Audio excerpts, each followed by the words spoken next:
अगर दुनिया में किसी एक देश को कॉपी करना हो एजुकेशन के मामले में, वो तो नॉर्वे है या फिनलैंड है। वो तो अलग ही मामले का देश है, क्योंकि वहां सारे के सारे स्कूलों में डाइवर्सिटी का बड़ा महत्व है। अमेरिका में भी है, पर अमेरिका में डाइवर्सिटी इकोनॉमिक लेवल पे नहीं होती है। अमेरिकन डाइवर्सिटी है कल्चरल, रेशियल, उन सब में। नॉर्वे में, फिनलैंड में नियम है कि किसी भी स्कूल में केवल अमीर बच्चे या केवल गरीब बच्चे नहीं पढ़ेंगे। हर स्कूल की हर क्लास में इकोनॉमिक डाइवर्सिटी होगी। और वो मॉडल इतना अच्छा काम करता है कि अब दुनिया भर की सरकारें, जैसे दिल्ली की जो सरकार है इस समय, वो उस मॉडल को सीखने का प्रयास कर रही है काफी लंबे समय से। भारत की बाकी सरकारें उतना नहीं कर रही, लेकिन दिल्ली वाली सरकार ने एजुकेशन में उस मॉडल को अप्लाई किया है और रिजल्ट्स भी ठीक ही दिख रहे हैं। मैं जितना वो कह रहे हैं उतना शायद ना हो, लेकिन तब भी ऐसा लग रहा है कि रिजल्ट्स पहले की तुलना में अच्छे हैं। अमेरिका क्या करता है? अमेरिका 10वीं क्लास के बाद बच्चों से बोलता है कि एक टेस्ट दो सारे बच्चे, सेट। जैसे आप लोगों ने शायद एक एग्जाम दिया होगा 10वीं क्लास में, NTSE बोलते हैं उसको, national talent search examination, NTSE, राष्ट्रीय प्रतिभा खोज परीक्षा। कितने लोगों ने दिया था आप में से वो एग्जाम? पास हुए थे उसमें? कितने लोग पास हो गए थे उसमें? सच बोलना। चलिए ठीक है। तो NTSE का जो एग्जाम होता है ना, हमें तो स्कूल में जब था पता लगा एग्जाम है, सबको देना है, सेंटर दूर था तो पिकनिक का भाव आ रहा था, तो पेरेंट्स ने कहा देने जाओगे? दोस्तों ने कहा हम सब जा रहे हैं, चलो। हाँ चलो भाई। कौन सा टेस्ट है पता नहीं था, बस दूर है ये पता था। सारे बच्चे साथ साथ या चाट पकौड़ी खाते हुए गए। वहां गए तो बोले कि 2 घंटे का पेपर है, तो सबने पहले सवाल पूछा कितना जल्दी छोड़ के आ सकते हैं, मतलब मिनिमम कितना बैठना पड़ेगा। तो उसमें था कि 1 घंटे के बाद छोड़ के आ सकते। तो 1 घंटा होती हम सब बाहर आ गए थे ताकि वो 1 घंटा सदुपयोग कर लें, क्योंकि 2 घंटे होते पेरेंट्स बाहर खड़े होंगे, वही 1 घंटा है स्वाधीनता का समय। तो 1 घंटा होती हमने कॉपी दी कि लो भाई संभाल लो, इतना टैलेंट है हमारे अंदर, इससे देश का विकास हो तो बता देना। तो फिर देश का जवाब आया कि हम उसके बिना ही काम चला लेंगे। अपना देखिए आप। तो अमेरिका में क्या होता है? सेट होता है, और ये एग्जाम पहले 2400 नंबर का होता था, अब ये 1600 नंबर का होता है। 800 नंबर के 2 पेपर होते हैं, एक को मोटा मोटा मैथमेटिकल और रीजनिंग वाला और एक लैंग्वेज वाला, बेसिक 2 चीजें हैं। तो इनका मानना है कि यदि किसी व्यक्ति की लिंग्विस्टिक स्किल्स ठीक हैं और मैथमेटिकल लॉजिकल स्किल्स बेहतर हैं, linguistic skills, mathematical logical skills बेहतर हैं, इनका मानना है कि ये बच्चा जनरली किसी भी क्षेत्र में ठीक ठाक काम कर ही लेगा। और सेट के स्कोर की, सेट में क्या है कि 1600 नंबर है, तो पूरे अमेरिका में करीब 15 से 20 लाख बच्चे हर साल एग्जाम देते हैं। शायद साल में 2 बार होता है नेट की तरह से, और एक बार में उन 15-16 लाख में से 200-300 बच्चे फुल स्कोर ले आते हैं। 1600 में 1600 नंबर ले आते हैं। कई ऐसे भी कि 1600 मिलके 1600 लाए, कई ऐसे भी है कि एक ही लेके आ गया, अपना अपना स्तर है। तो क्या होता है कि जब ये कॉलेज जाते हैं, कॉलेज के एडमिशन में कहीं कहीं 100% वेटेज इसी की होती है, कहीं कहीं 80% वेटेज, कहीं 60% वेटेज। लेकिन वहां के यूनिवर्सिटीज और कॉलेजेस के एडमिशन का मूल आधार है कि सेट में स्कोर क्या है। एकमात्र नहीं होता है, कहीं कहीं होता है एकमात्र, कहीं कहीं कई आधारों में से एक होता है, किंतु मेजर रोल इसका होता है। अब कितना अच्छा है। भारत में दिक्कत क्या है कि आप कहेंगे कितने नंबर हो भाई 12वीं क्लास में, कितने मार्क्स हैं? आप क्या बोलेंगे? 99.8% मार्क्स हैं। सामने वाला कहेगा ICSE बोर्ड है क्या? आप कहेंगे हाँ। बोले ठीक है जाओ, कब से सबके आते हैं उतने। और फिर दूसरे ने कहा 72%, साथ में बोलेगा यूपी बोर्ड। आप बोले अरे भगवान प्रभु आप कहाँ थे? उत्तर प्रदेश बोर्ड में 72% है, आपके चरण कहाँ है प्रभु? ये जो ड्रामा है कि आपको बोर्ड का नाम साथ में बताना पड़ता है, ये सब क्यों है?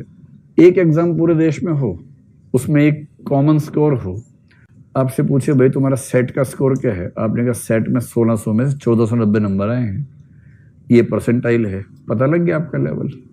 इसके लिए क्या मतलब कि पश्चिम बंगाल बोर्ड था कि अंडमान निकोबार बोर्ड था, क्या मतलब है इसका? तो ये अमेरिकन सिस्टम है सेट। इसके बेस पे ये मानते हैं कि कोई भी ऐसा काम जिसमें बुद्धिमत्ता की जरूरत है ये व्यक्ति ठीक से कर लेगा, और उन क्षेत्रों में एडमिशन में इसका यूज कर लेते हैं। जनरलाइज टेस्ट है। जो सबसे अच्छा है जनरलाइज में उसको बोलते हैं डैट, DAT। ये तो भारत सरकार को लागू कर देना चाहिए, इतना अच्छा टेस्ट है। और इसको बोलते हैं डिफरेंशियल एप्टीट्यूड टेस्ट।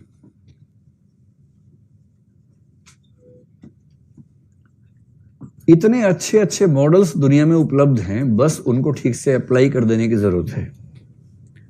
ये हो जाए तो कमाल हो जाए।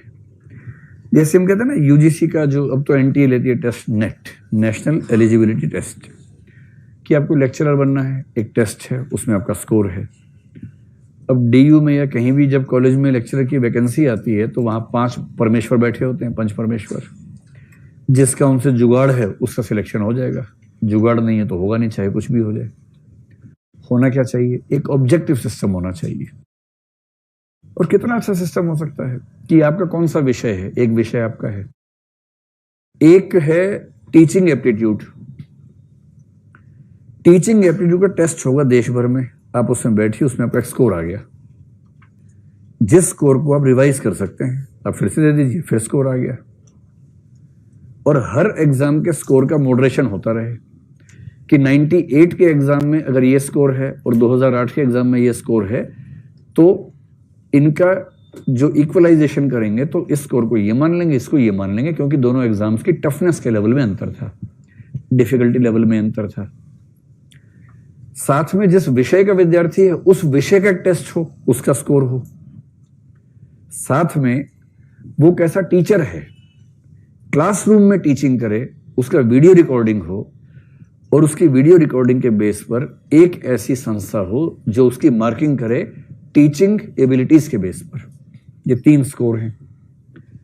जहां वैकेंसी आई, जिसने अप्लाई किया, तीनों स्कोर जोड़ के देख ली, जिसका स्कोर हाईएस्ट है सिलेक्शन हो गया, खत्म बात। वो 5 बुढ़े बैठेंगे, उसके बाद वो अपने हिसाब से चुनेंगे, इसका क्या मतलब है इस बात? जिसने ज्यादा चरण छुए हैं उसका सिलेक्शन होगा, ये क्या मतलब है इस बात? और इसलिए अच्छे विद्यार्थी यूनिवर्सिटी में जाने के बजाय सिविल सेवा में जाना पसंद करते हैं, क्योंकि यहाँ कम से कम सिलेक्शन की गारंटी है। अगर आप ठीक से मेहनत कर लेंगे कुछ बढ़िया हो जाएगा। वहां भरोसा नहीं है। 50-55 साल की उम्र के लोग आज तक एडहोक पे पढ़ा रहे हैं सिर्फ इसलिए कि कभी सिलेक्शन होगा। ये दुर्भाग्य होता है। ऐसी एक व्यवस्था है डिफरेंशियल एप्टीट्यूड टेस्ट, शानदार व्यवस्था है। क्या व्यवस्था है? इसमें 8 टेस्ट होते हैं व्यक्ति के, और व्यक्ति को 8 टेस्ट देने होते हैं। 8 कैसे होते हैं तो आप मोटा मोटा समझ लीजिए, जैसे मल्टीपल इंटेलिजेंस होता है ना, उस तरह के 8 टेस्ट होते हैं। जैसे एक टेस्ट है रीजनिंग का हो गया, एक मैथ्स का हो गया, एक लैंग्वेज का हो गया, एक नॉन वर्बल रीजनिंग का हो गया जिसमें चित्र बने हुए बहुत सारे, एक लिंग्विस्टिक्स एक्सप्रेशन का हो गया, कॉम्प्रिहेंशन का हो गया। इस तरह के 7-8 टेस्ट हैं। अब मान लीजिए आपने 8 टेस्ट दिए, 8 में आपका XYZ कुछ स्कोर आ गया, ABC स्कोर आ गया। 1000 लोगों ने दिया, 1000 लोगों के 8 टेस्ट में जो स्कोर है वो हमारे पास एक MS एक्सेल शीट में बना हुआ है। अब क्या हुआ कि कोई वैकेंसी आई,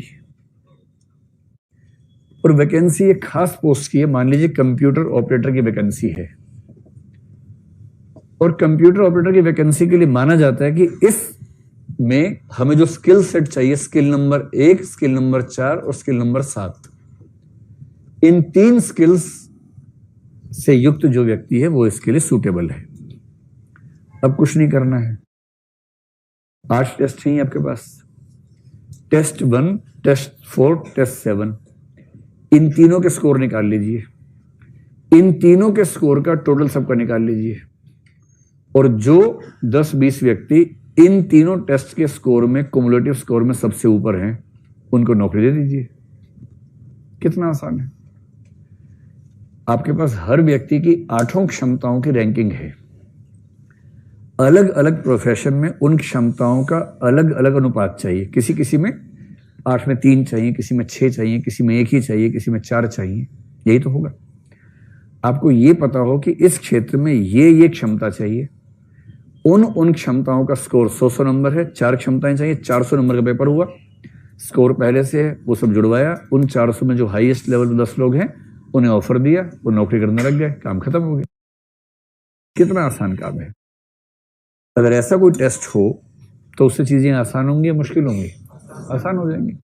जैसे अभी भारत सरकार इस मामले में बड़ा शानदार काम कर रही है ना।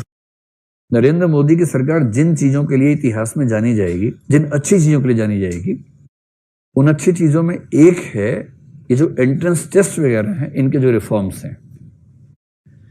अब एनटीए संस्था बनाई है, ठीक संस्था है। अब वो सेट पे काम कर रही है कि हम सेट जैसा एग्जाम लेंगे, 12वीं क्लास के बच्चों का देश भर में एक जैसा टेस्ट होगा। वो एक स्कोर रहेगा, जो स्कोर बहुत सारे क्षेत्रों में अब हर कॉलेज का एंट्रेंस अलग से बच्चों को देना पड़ता है। क्या मतलब है उसका? एक एंट्रेंस दिया, उस स्कोर से पूरे देश भर में काम चल रहा है। तो एप्टीट्यूड की टेस्टिंग के हजारों तरीके हैं। कल को क्या होगा? डिफरेंशियल टेस्ट आ जाएगा। जिस दिन ये आ गया, अभी सरकार क्या कर रही है कि जितने तरह के एग्जाम होते हैं, ये जो क्लरिकल टाइप के होते हैं एग्जाम, नाबार्ड का अलग टेस्ट हो रहा है, इस बैंक का अलग टेस्ट हो रहा है, उस बैंक का अलग हो रहा है, क्या ये सब ड्रामा है? इन सब में जो कैपेसिटीज चाहिए ऑलमोस्ट एक जैसी है। एक सेंट्रल टेस्ट दिया, सबका स्कोर कार्ड हमारे पास है, उस स्कोर कार्ड के बेस पे नौकरियां हो जाएं। 50 टेस्ट क्यों होने चाहिए? अगर एक ही टाइप का टेस्ट 10 संस्थाएं ले रही हैं, तो वो एक ही बार क्यों नहीं हो जाना चाहिए? और इस सेंस में इस तरह के रिफॉर्म्स जो हैं कुल मिला के बेहतर है। डिफरेंशियल एप्टीट्यूड टेस्ट समझ में आ गया आप लोगों को, और ये कितना यूजफुल है भी समझ में आ गया। तो ये होने से आपको किसी भी तरह की जॉब में अलग अलग कॉम्बिनेशंस के हिसाब से लोगों को चुनने का मौका मिल जाता है। इसका ये बेनिफिट है।